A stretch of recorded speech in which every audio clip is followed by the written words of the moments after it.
Hello friends, स्वागत है आप सभी का हमारे YouTube channel crack the competition में। आज के इस वीडियो लेक्चर में हम रीजनिंग का एक महत्वपूर्ण प्रैक्टिस सेट आपके साथ डिस्कस करेंगे, जो कि हमारे आने वाले एग्जाम्स के लिए महत्वपूर्ण है और इस प्रकार के क्वेश्चंस आपको एग्जाम में देखने को जरूर मिलेंगे। सभी क्वेश्चंस आपको हिंदी और इंग्लिश दोनों लैंग्वेज में अपीयर होंगे और इनकी PDF के लिए आप हमारे टेलीग्राम ग्रुप को ज्वाइन कर सकते हैं, जिसका लिंक डिस्क्रिप्शन बॉक्स में दिया हुआ है। तो दोस्तों, आज के क्वेश्चंस की हम शुरुआत करेंगे डायरेक्शन एंड डिस्टेंस, दिशा और दूरी के कुछ महत्वपूर्ण क्वेश्चंस के साथ। तो शुरू करते हैं आज का पहला प्रश्न। दोस्तों, आज का पहला प्रश्न है, इसको ध्यान से पढ़िए। Kamu walks 5 kilometre straight from her house towards west, then turns right and walks 3 kilometre. तो दोस्तों, जब भी आप डायरेक्शन एंड डिस्टेंस के क्वेश्चन बनाते हैं तो एक चीज़ का ध्यान रखिएगा कि जो यहाँ को होती है ईस्ट डायरेक्शन होती है, ये वेस्ट होती है, और ये नॉर्थ और ये साउथ डायरेक्शन होती है। तो अगर आप इन डायरेक्शंस को अच्छी तरह समझते हैं तो आपको इस प्रकार के क्वेश्चंस को बनाने में कोई भी प्रॉब्लम नहीं आएगी। तो क्या बोल रहा है कि Kamu walks 5 kilometre straight from her house towards west. तो यहाँ पर माना कमू का हाउस है, तो ये यहाँ से वेस्ट की ओर जा रही है 5 किलोमीटर। ठीक है, ये वेस्ट की ओर गई 5 kilometre. Then turns right and walked 3 kilometre. तो दोस्तों, अगर इसका मुंह यहाँ की ओर है तो इसका राइट कहाँ को होगा? इसका राइट यहाँ को होगा। अपने राइट को गई और 3 किलोमीटर ये इसने यहाँ से डिस्टेंस ट्रेवल की। दियर आफ्टर, उसके बाद she takes left turn and walk 2 kilometre. अगर दोस्तों कोई इंसान ऊपर की ओर देख रहा है तो उसका लेफ्ट कहाँ को होगा? इधर को होगा, यहाँ को होगा लेफ्ट ना। अब वो अपने लेफ्ट को गई और 2 किलोमीटर की डिस्टेंस उसने कवर की। उसके बाद पढ़िए, she turns left and walks 3 kilometre. उसके बाद ये इस पॉइंट पे आने के बाद वो लेफ्ट मुड़ी, यानी कि यहाँ को आई, फिर से उसने 3 किलोमीटर की डिस्टेंस तय की। फाइनली अंत में she turns right and walks 3 kilometre. तो दोस्तों, अगर इसका मुंह नीचे की ओर है तो इसका राइट कहाँ को होगा? इसका राइट होगा यहाँ को। फाइनली वो यहाँ को 3 किलोमीटर गई। तो अब बताइए, in what direction she is now from her house. तो दोस्तों, ये उसका हाउस है और ये उसकी फाइनल पोजीशन है। तो बताइए कि वह अभी अपने हाउस से किस दिशा में है, बताइए। तो दोस्तों, आपको पता है ये वेस्ट होता है, तो अभी अपने हाउस से कमू किस दिशा में है? वेस्ट डायरेक्शन में है। ऑप्शन नंबर ए इसका राइट आंसर हो जाएगा। तो जिस प्रकार से हमको इन्फॉर्मेशन दी है, हमको उसी प्रकार से उसको ड्रॉ करते हुए चलना है। ठीक है दोस्तों, लेफ्ट राइट का और डायरेक्शन का इसमें महत्वपूर्ण ध्यान रखिएगा। ऑप्शन नंबर ए इसका राइट आंसर है। उम्मीद करता हूं आप क्वेश्चन को समझ गए होंगे। बढ़ते हैं अगले प्रश्न की ओर। अगला प्रश्न भी डायरेक्शन और डिस्टेंस से ही संबंधित है। दोस्तों, अगला प्रश्न है, Amit travelled 15 kilometre eastward, then turned left and travelled 5 kilometre. तो सबसे पहले माना अमित का स्टार्टिंग पॉइंट ये है, इसको हम ओ मान लेते हैं। तो अमित यहाँ से अपनी जर्नी को स्टार्ट कर रहा है और वो 15 किलोमीटर गया कहाँ को? ईस्ट की तरफ को। तो आपको मैंने पिछले क्वेश्चन में बताया था ईस्ट, वेस्ट, नॉर्थ और साउथ। ठीक, तो दोस्तों अपने स्टार्टिंग पॉइंट ओ से वो 15 किलोमीटर कहाँ गया? नॉर्थ में गया, सॉरी ईस्ट में गया। ठीक है, पूर्व की ओर गया। Then turn left and travel 5 kilometre. यहाँ पर पहुंचने के बाद वो लेफ्ट की ओर टर्न किया और 5 किलोमीटर गया। तो यहाँ से इसका लेफ्ट कहाँ को दोस्तों? यहाँ को होगा। और कहाँ गया ये? 5 किलोमीटर की डिस्टेंस इसने ट्रेवल की। ठीक, उसके बाद पढ़िए, then turn left and travel 15 kilometre. तो फिर उसके बाद इस पॉइंट पे आने के बाद वो लेफ्ट गया और उसने 15 किलोमीटर की डिस्टेंस कवर की। तो ये डिस्टेंस भी है 15 किलोमीटर। अब वो यहाँ पर पहुँच गया। ठीक है दोस्तों, अब बोला है how far was Amit from the starting point. तो अभी स्टार्टिंग पॉइंट और फाइनल पॉइंट के बीच में कितना डिस्टेंस है ये बोला। तो दोस्तों, आप इसको ध्यान से देखिए, तो एक रेक्टेंगल फॉर्म हो रहा है। रेक्टेंगल में क्या होता है कि आमने सामने की भुजाएं बराबर होती हैं। तो ये 15 है तो ये भी 15 है। ठीक, अगर दोस्तों तो ये 5 होगा तो उसकी ये वाली डिस्टेंस कितनी होगी? स्टार्टिंग पॉइंट और फाइनल पॉइंट के बीच की डिस्टेंस कितनी होगी? तो ये भी 5 होगी। ठीक है, ये एक रेक्टेंगल फॉर्म कर रहा है और आपको पता है कि रेक्टेंगल में जो आमने सामने की साइड्स होती हैं, भुजाएं होती हैं, वो बराबर होती हैं। तो अगर यहाँ पर 15 है तो ये 15 है। तो यहाँ पर अगर ये 5 की डिस्टेंस तय कर रहा है तो ये भी 5 होगा। वो अपने स्टार्टिंग पॉइंट और फाइनल पॉइंट के बीच की डिस्टेंस कितनी है उसकी? 5 kilometre. Option number D is right answer. तो उम्मीद करता हूँ आप इसको समझ गए होंगे। अगर कोई भी इशू है तो प्लीज़ कमेंट बॉक्स में उसको मेंशन जरूर कीजिए, ताकि मुझे पता लगे कि आपको कहाँ पर समझ में नहीं आ रहा है और मैं उसमें सुधार करूँगा। ठीक है, चलिए दोस्तों, अगला प्रश्न है, ये बेसिक सा क्वेश्चन है लेकिन महत्वपूर्ण है, एग्जाम में कंफ्यूजन कॉज कर सकता है, तो ध्यान से इसको पढ़िएगा। At 12:30 the hour hand of a clock faces north and minute hand faces south. तो आपको पता है कि हमारी जो घड़ी होती है उसमें दो हैंड होते हैं, यानी दो सुइयां होती हैं। जो छोटी वाली सुई होती है उसको आवर हैंड बोला जाता है, जो कि घंटे को प्रदर्शित करती है, और जो लंबी सुई होती है उसे मिनट हैंड बोला जाता है। ठीक है दोस्तों, तो ये बोल रहा है कि जब 12:30 बजते हैं तो जो हमारी छोटी सुई होती है वो नॉर्थ की तरफ को डायरेक्शन होती है, और जो बड़ी सुई होती है उसकी साउथ की ओर को डायरेक्शन होती है। ठीक है, तो क्वेश्चन में हमसे पूछा गया है कि जब 2:45 होता है, यानी कि 2:45 में जो मिनट हैंड होगा वो किस दिशा की ओर होगा। ठीक है, तो दोस्तों जब जैसे कि आपको पता है कि 2:45 में कुछ इस तरह से स्थिति होती है हमारी सुइयों की, तो जो हमारी मिनट हैंड होती है वो इस टाइम पे वेस्ट की तरफ को डायरेक्शन करती है। ठीक है, तो 2:45 में जो हमारी मिनट हैंड होती है वो कौन सी डायरेक्शन में देखती है, वेस्ट डायरेक्शन में, यानी कि पश्चिम दिशा में देखती है। तो इसका राइट आंसर क्या हो जाएगा, ऑप्शन नंबर बी। तो उम्मीद करता हूं आप इसको समझ गए होंगे, ऑप्शन नंबर 20 का राइट आंसर है। तो इस प्रकार से आप क्लॉक की जो हमारे हैंड होते हैं उनके डायरेक्शन और उनके एंगल भी आप याद रखिए। ठीक, ये एग्जाम में पूछ ले जाते हैं कभी कभी। चलिए अगला प्रश्न है दोस्तों, नंबर प्रॉब्लम से। तो एक बॉक्स में कुछ नंबर्स दिए हुए हैं और यहाँ पर एक मिसिंग डाटा दिया हुआ है, हमको उस मिसिंग डेटा को फाइंड आउट करना है। तो देखिए ध्यान से 4, 4, 8, 24, 96। तो दोस्तों इसमें क्या कॉन्सेप्ट है, इसमें क्या पैटर्न फॉलो हो रहा है उसको देखेंगे हम ध्यान से। तो यहाँ पर देखिए दोस्तों 4 मल्टीप्लाई बाई 1, अगर हमने इन दोनों को मल्टीप्लाई किया तो 4 मल्टीप्लाई बाई 1। ठीक है, 4 1 जा 4 होता है। अब देखिए 4 मल्टीप्लाई बाई 2, मल्टीप्लाई बाई 2। अगला है 8 3 जा 24, मल्टीप्लाई बाई 3।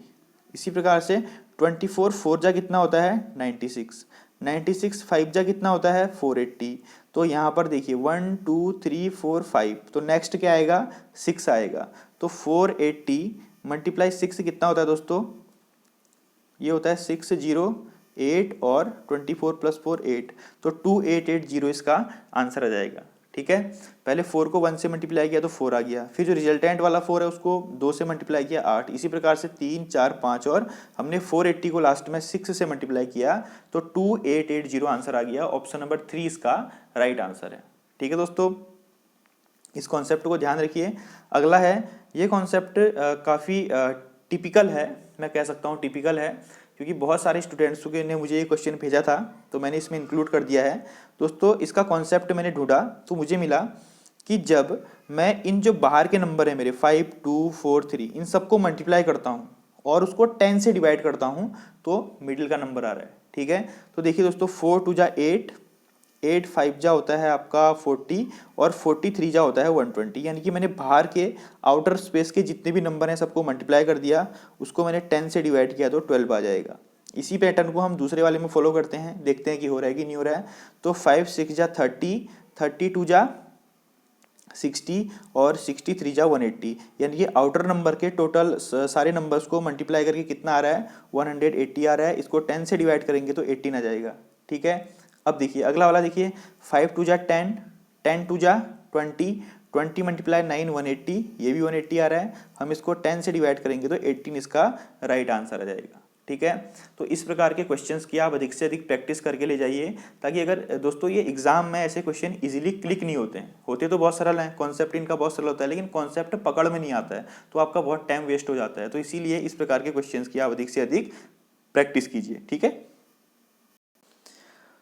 दोस्तों, अगला वाला क्वेश्चन भी कुछ इसी प्रकार से है, जो कि इजीली हमारे कॉन्सेप्ट समझ में नहीं आया।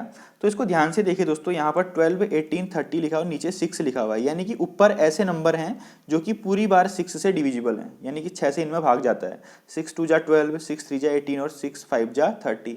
और इसी प्रकार यहाँ 16 32 और 40 है तो नीचे 8 लिखा हुआ है, यानी कि ये पूरे के ये जो तीनों नंबर हैं ये 8 से पूरी बार भाग जाता है, यानी पूरी बार डिविजिबल है। ठीक है, तो हमको यहाँ पर जो क्वेश्चन मार्क है, मिसिंग डेटा है, वहां पर हमको एक ऐसा नंबर चाहिए जिसकी टेबल में ये तीनों आते हो, 36 18 और 27 आते हो। अगर मैं यहाँ पर मान लिया दोस्तों 6 रख देता हूँ तो क्या 6 की टेबल में 27 आता है, नहीं आता है, तो 6 क्या हो जाएगा, गलत हो जाएगा।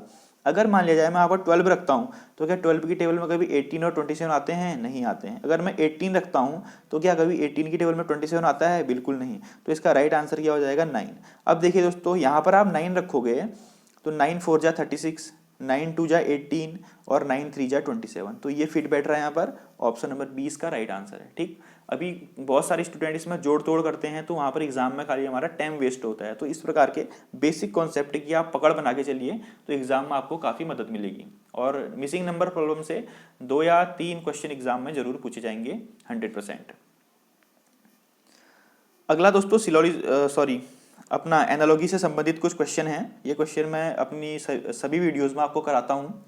तो इसमें क्या होता है कि कुछ संबंध दिया होता है और इसी रिलेशन को हमने क्वेश्चन में पुट आउट करके उसका आंसर निकालना होता है। तो जिस प्रकार रेड संबंधित है कलर से, ठीक है, इन अ मैनर रेड संबंधित है कलर से, उसी प्रकार पेन किससे संबंधित होगा? तो दोस्तों रेड क्या होता है? एक कलर होता है। लाल क्या होता है? एक रंग होता है। ठीक है, तो पेन क्या होती है?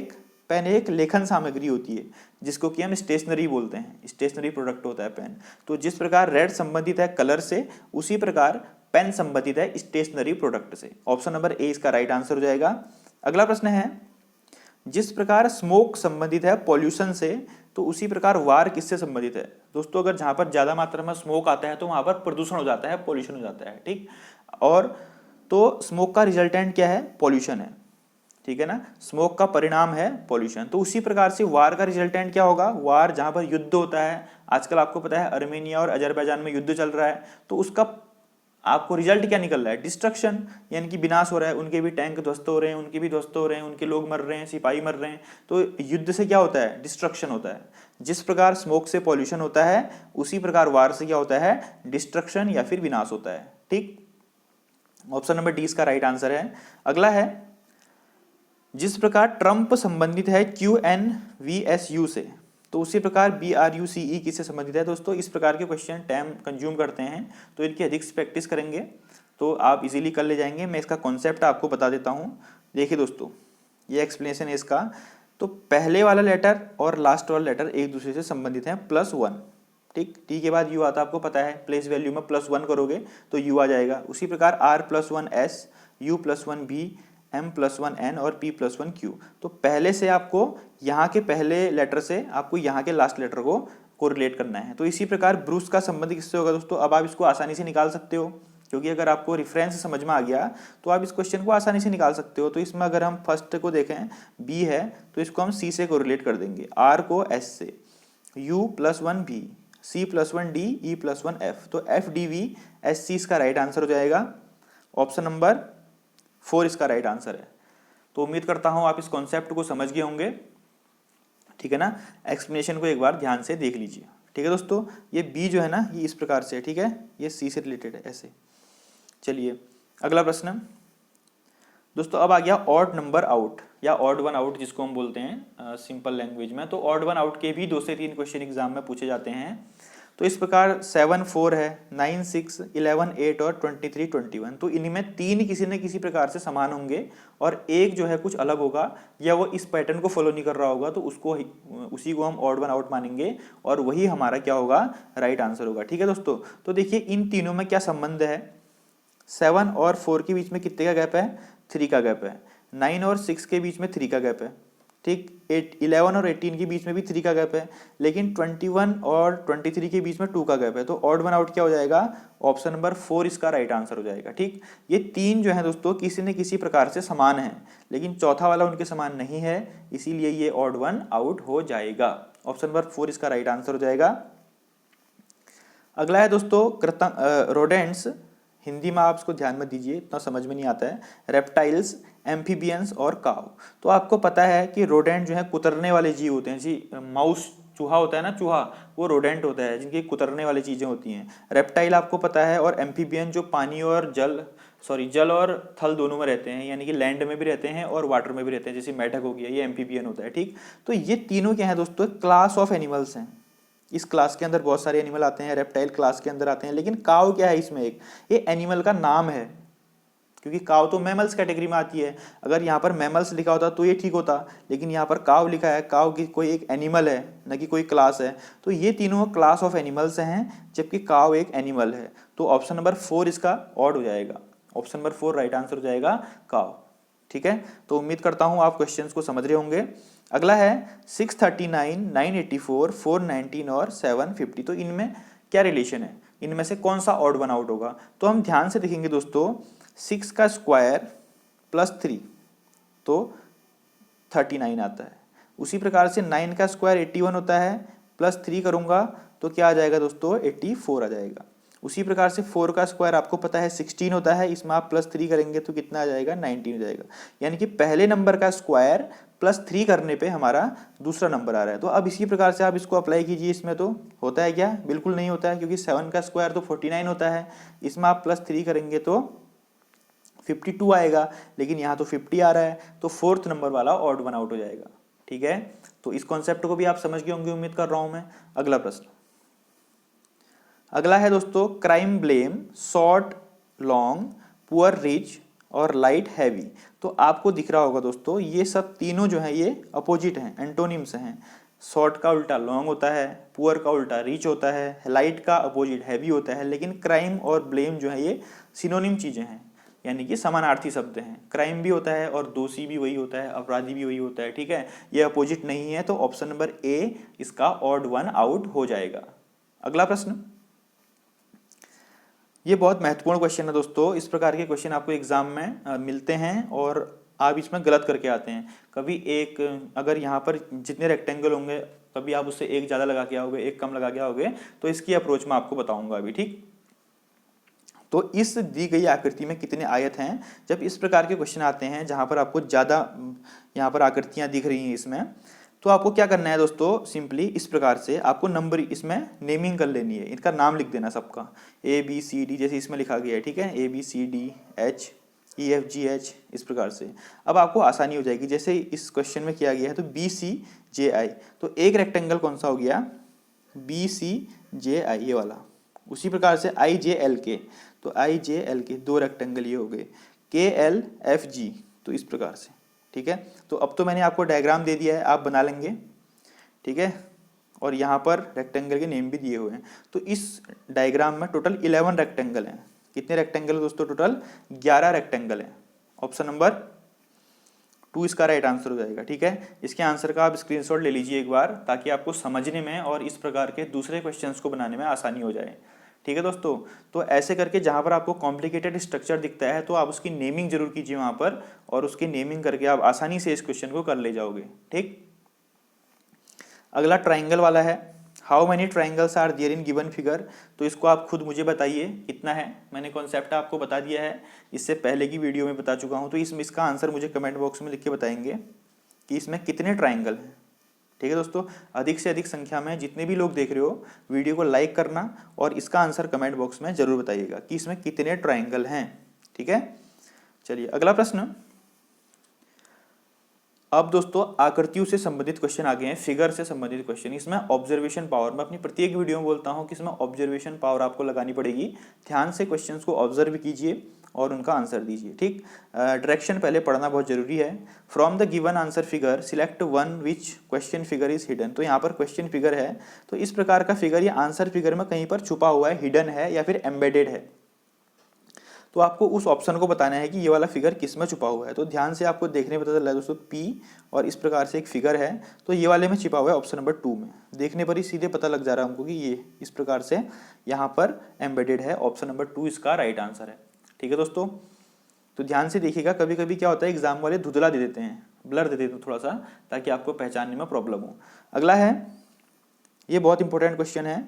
From the given alternatives select the word which can not be formed using letter of given word. तो आपको जैसे कि यहाँ पर एक इनकारनेशन करके एक वर्ड दिया हुआ है, तो इस इनकारनेशन वर्ड के लेटर्स का उपयोग करके, जैसे कि INC है ना, लेटर्स इनको बोलते हैं जो इंडिविजुअल लेटर्स होते हैं, तो लेटर्स का उपयोग करके आप इन ऑप्शंस में से कौन सा वर्ड नहीं बना सकते हैं। कैन नॉट लिखा हुआ है, ठीक है, इसीलिए डायरेक्शन को ध्यान से पढ़िएगा।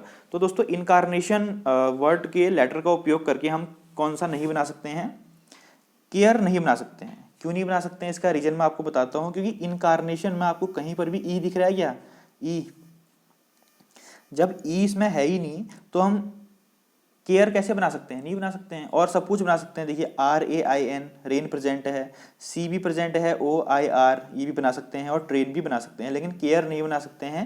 इसका मेन कारण क्या है कि इसमें ई लेटर प्रेजेंट ना होने के कारण हम केयर शब्द का फॉर्मेशन नहीं कर सकते हैं इसके लेटर्स के द्वारा। ठीक, तो ये इसका एक्सप्लेनेशन था। अगला है ऑड वन आउट का ही क्वेश्चन है, लेकिन फिगर वाला है। तो इनमें 3 फिगर किसी न किसी प्रकार से समान है, तो एक फिगर जो है इसमें अलग है। कौन सा फिगर है दोस्तों, ध्यान से देखिए, देखने पर पता चल जा रहा है कि ये वाला फिगर ऑड वन आउट है। क्यों? क्योंकि सबके आगे जो एरो बने हुए हैं ना, ये ब्लैंक का एरो है। देखिए इसमें भी ब्लैंक है, इसमें भी ब्लैंक है, इसमें भी ब्लैंक है, लेकिन ये वाले में देखिए इसमें कुछ इस प्रकार का बना हुआ है, बीच में लाइनिंग भी है एरो की, तो ये वाला ऑड वन आउट हो जाएगा। ठीक है, ऑप्शन नंबर 2 इसका राइट आंसर है। इसको एक बार आप ध्यान से देख लीजिए, मैं इसमें एनोटेशन को हटा देता हूँ। ठीक, ऑप्शन नंबर 2 इसका राइट आंसर है।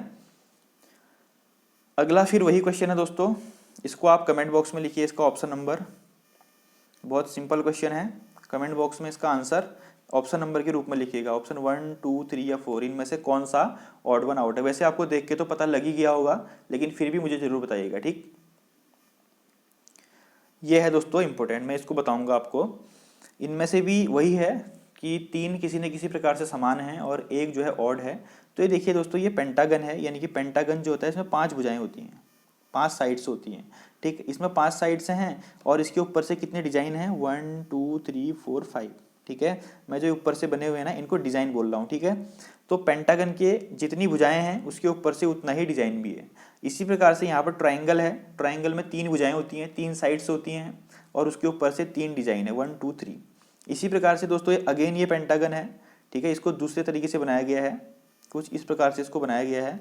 देखिए 1, 2, 3, 4, 5 साइड्स होती हैं और इसके ऊपर से भी 1, 2, 3, 4, 5 डिजाइन है, और ये ऑड है। ये गलत होगा इसमें, क्यों? ऑप्शन नंबर 4 इसका राइट आंसर होगा। दोस्तों ये एक स्क्वायर है और स्क्वायर में 4 साइड होती हैं, लेकिन इसके ऊपर से कितने डिजाइन बने हुए हैं, सिर्फ 3 बने हुए हैं। तो ये हमारा ऑड वन आउट हो जाएगा। ऑप्शन नंबर 4 इसका राइट आंसर है। ठीक है, तो उम्मीद करता हूं कि आप इस क्वेश्चन को समझ गए होंगे मैं क्या बोलना चाह रहा हूं। अगर आप नहीं समझे हैं तो प्लीज कमेंट बॉक्स में इसको मेंशन कीजिएगा। अगली वीडियो के फर्स्ट में मैं यही वाला क्वेश्चन फिर समझा दूंगा, अगर समझ में नहीं आया तो वाली बात कर रहा हूं। ठीक, अगला है जो कि हर एग्ज़ाम की में पूछे जाते हैं, हर एग्ज़ाम का एक बेसिक सा है बंदों को नंबर दिलवाने के लिए, ताकि कोई भी कुछ छोड़े ना। तो ये बेसिक से क्वेश्चन है दोस्तों। 11 और 2 का गैप है, फिर 3 का गैप है, फिर 4 का गैप है और 5 का गैप है। तो अब कितने का 6 का गैप आएगा, 25 + 6 कितना हो जाएगा, 31। Option number 3 is right answer. Basic सा है। अगला है दोस्तों 5, 1 का गैप है, 5 का गैप, फिर 6 का गैप, 11 का गैप। अब ये कैसे होगा, अब यह ध्यान से देखिए। हम क्या कर रहे हैं, यहाँ पर जो हमारा रिजल्ट है 1, 5, 6 आया ना, 1 और 5 को प्लस किया तो 6 आ गया। अब 6 और 5 को प्लस किया तो 11 आ गया। तो अब क्या करेंगे, 11 और 6 को प्लस करेंगे, कितना आएगा 17, और 17 + 28 करेंगे तो कितना आएगा 45। ठीक है दोस्तों, 17 प्लस हमने क्या किया, इनका गैप निकाला और गैप को फर्स्ट सेकंड को प्लस किया तो थर्ड आया, सेकंड थर्ड को प्लस किया तो फोर्थ आ गया, और थर्ड उसको प्लस किया थर्ड और फोर्थ को तो फिफ्थ वाला आ गया, 17 आ गया। 17 में हमने 28 में प्लस कर दिया तो 45 इसका राइट आंसर आ गया। अगला कोडिंग डिकोडिंग का क्वेश्चन है। हम फ्री को IUHDN लिखते हैं, तो उसी प्रकार से स्ट्रॉम को क्या लिखेंगे। तो दोस्तों देखिए इसका क्या होगा, ध्यान से इसको देखिएगा, मैं आपको बताता हूँ। आप f की प्लेस वैल्यू में 3 ऐड करेंगे तो i हो जाएगा। f 6 में होता है, मैंने प्लेस वैल्यू का कॉन्सेप्ट आपको पहले बताया हुआ है। f की प्लेस वैल्यू में 3 प्लस करोगे i हो जाएगा। इसी प्रकार से r की प्लेस वैल्यू में आप 3 प्लस करोगे u हो जाएगा। ई की प्लेस वैल्यू में 3 प्लस करोगे तो एच आ जाएगा। हमको कुछ नहीं करना है, +3 करना है। ठीक है, इसी प्रकार से एस की प्लेस वैल्यू में अगर आप 3 प्लस करोगे तो वी आ जाएगा। और टी की प्लेस वैल्यू 20 होती है, उसमें 3 प्लस करोगे 23 में डब्लू आता है तो वी डब्लू। इसी प्रकार से r+3 यू, O+3 आर और M+3 पी, तो VWURP इसका राइट आंसर हो जाएगा। ठीक है, ऑप्शन नंबर 1 इसका राइट आंसर है। कुछ नहीं करना है, इनकी प्लेस वैल्यू में 3 प्लस कर देना है। दोस्तों प्लेस वैल्यू क्या होती है, जो बंदे नए देख रहे हैं, अल्फ़ाबेटिकल ऑर्डर में जो संख्या जितने नंबर में आती है उसको प्लेस वैल्यू बोलते हैं। जैसे कि ए की प्लेस वैल्यू 1 होती है क्योंकि अल्फ़ाबेटिकल ऑर्डर में ए पहले नंबर में आता है। जेड की प्लेस वैल्यू 26 होती है क्योंकि जेड लास्ट में आता है, लास्ट नंबर 26वां होता है। ठीक है, अगला है स्टैम्प को 71 लिखा जाता है, फ्रॉम को 54 लिखा जाता है, तो लॉग्स को क्या लिखा जाएगा?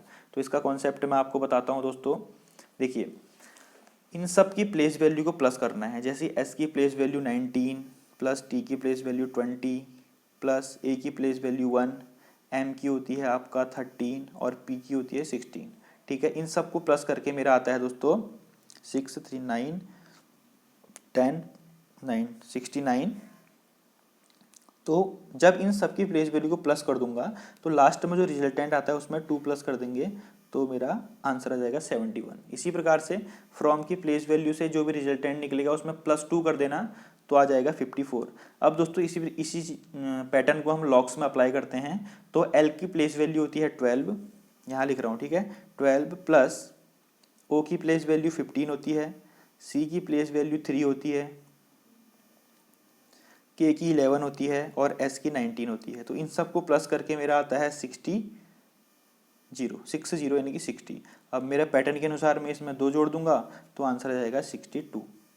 तो स्टैम्प का कोड क्या हो जाएगा दोस्तों? लॉक्स का कोड क्या हो जाएगा? लॉक्स का 62। कुछ नहीं करना है, सबकी प्लेस वैल्यू को प्लस करना है, अंत में उसमें 2 जोड़ देना है तो आंसर आ जाएगा। ठीक, तो ये पैटर्न भी अच्छा क्वेश्चन था। देखिए दोस्तों, जिस प्रकार z इक्वल टू 26 है, नेट 39 है और नट निकालना है हमको, तो इसमें भी प्लेस वैल्यू को ही प्लस करना है। तो नट NUT की प्लेस वैल्यू, जैसी z की प्लेस वैल्यू 26 होती है और n की प्लेस वैल्यू 14 प्लस e की 5 होती है और u की t की 20 होती है, इनको प्लस करेंगे 39 आ जाएगा। उसी प्रकार से नट n की प्लेस वैल्यू 14 होती है, u की 21 होती है और t की 20 होती है, सबको प्लस करो तो आपका आंसर आएगा 55। Option number C is right answer. ठीक, अगला दोस्तों, इनको एक सीक्वेंस में लगाना है, ठीक है ना, इनको एक पर्टिकुलर क्रम में लगाना है जिस क्रम में ये नेचुरली होते हैं। जैसे कि सबसे पहले होता है पौधा, सबसे पहले ही हम पौधा ही तो लगाएंगे। पौधे में क्या लगेगा? कपास लगेगा, यानी कि 2 पहले आ गया, उसके बाद 4 आ गया। कपास के बाद उससे क्या बनेगा दोस्तों? धागा बनेगा। ठीक है, जब कपास लगेगा, कपास फैक्ट्री में जाएगा, वहाँ पर वो उसको प्रोसेसिंग की जाएगी तो यार्न यानी धागा बनेगा। धागे के बाद उससे क्या बनेंगे? कपड़े बनेंगे और कपड़े से क्या बनेगी? साड़ी बनेगी। तो 2 4 1 5 3 ऑप्शन नंबर 20 का राइट आंसर है। इनको क्या करना है? एक सीक्वेंस में लगाना होता है हमको, ठीक है ना, एक क्रम में लगाना होता है जिस क्रम में नेचुरली होते हैं। ठीक है ना, ऐसा तो होगा नहीं कि पहले साड़ी होगी उससे क्लोथ बनेगा, ऐसा नहीं होगा। पहले कॉटन होगा, फिर प्लांट, फिर यार्न, फिर क्लोथ बनेगा, लास्ट में साड़ी बनेगी। ऑप्शन नंबर 20 का राइट आंसर है। तो दोस्तों, थैंक्स फॉर वॉचिंग। ये थी हमारी आज की प्रैक्टिस सेट की वीडियो। अगर आपको अच्छी लगती है तो प्लीज़ कमेंट बॉक्स में हमको मेंशन कीजिए कि आपको वीडियो कैसी लगी। और अगर आप चैनल के साथ नए जुड़े हैं तो प्लीज़ सब्सक्राइब कर देना, शेयर कर देना और वीडियो को लाइक कर देना। Thank you, have a nice day, God bless you all.